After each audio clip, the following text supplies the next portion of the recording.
À nos enfants de la patrie, le jour de gloire est arrivé. Hey, you know the drill. Be sure you've read over all of the questions and directions from the study guide so that you're prompted and ready to go.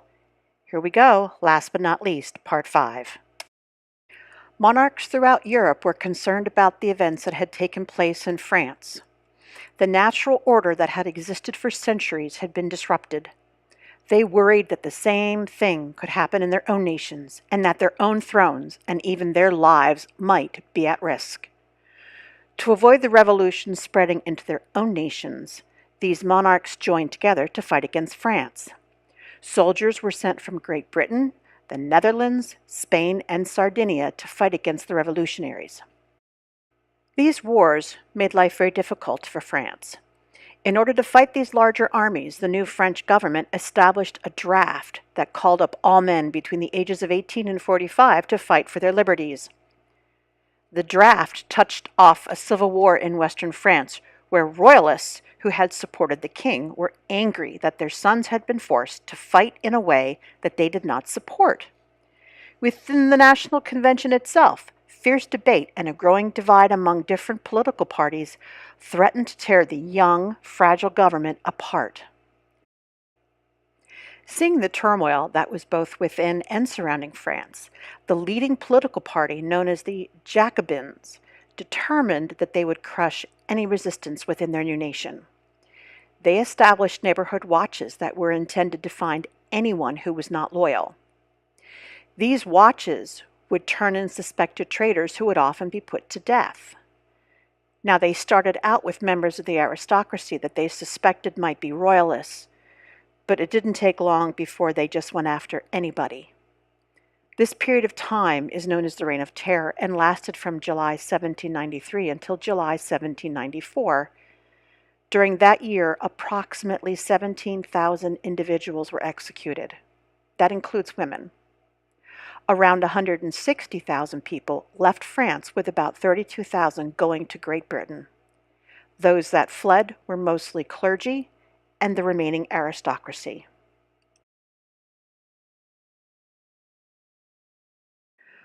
On July 17, 1793, one of the last groups to be executed was the Carmelite nuns of Compiègne. They approached the guillotine freely, and their actions turned Parisians against the movement.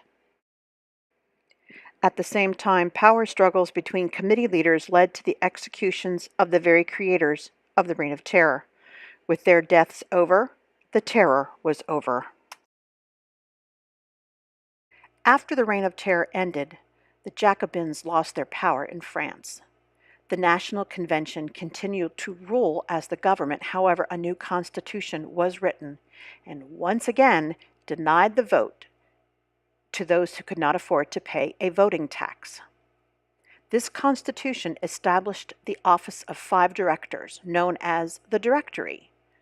They ruled France from 1795 until 1799. During this time, they used the army to put down a number of disputes from within, and once again, the rich began to grow wealthier while the poor had very little. The same problems that had started the revolution once again began to creep into France. The new government was also running out of money to pay their civil employees and to carry on the process of governing their country. Anytime a country experiences a leadership or a power vacuum, somebody will inevitably rise to the surface. And during the revolution, one general in particular began to outshine all the others. This general was a 26-year-old by the name of Napoleon Bonaparte. Napoleon's skillful leadership helped crush rebellions within France and also greatly expanded the territories of France across Europe, including a surprise victory over the more powerful Austrian army. In October 1799, Napoleon returned to Paris after having been in Egypt with his armies to take part in a coup d'état, or an overthrow of the French government. In 1804, Napoleon crowned himself Emperor of France and had himself anointed as such by the Pope. Napoleon was a masterful ruler. He established a number of reforms that brought peace and stability back to France.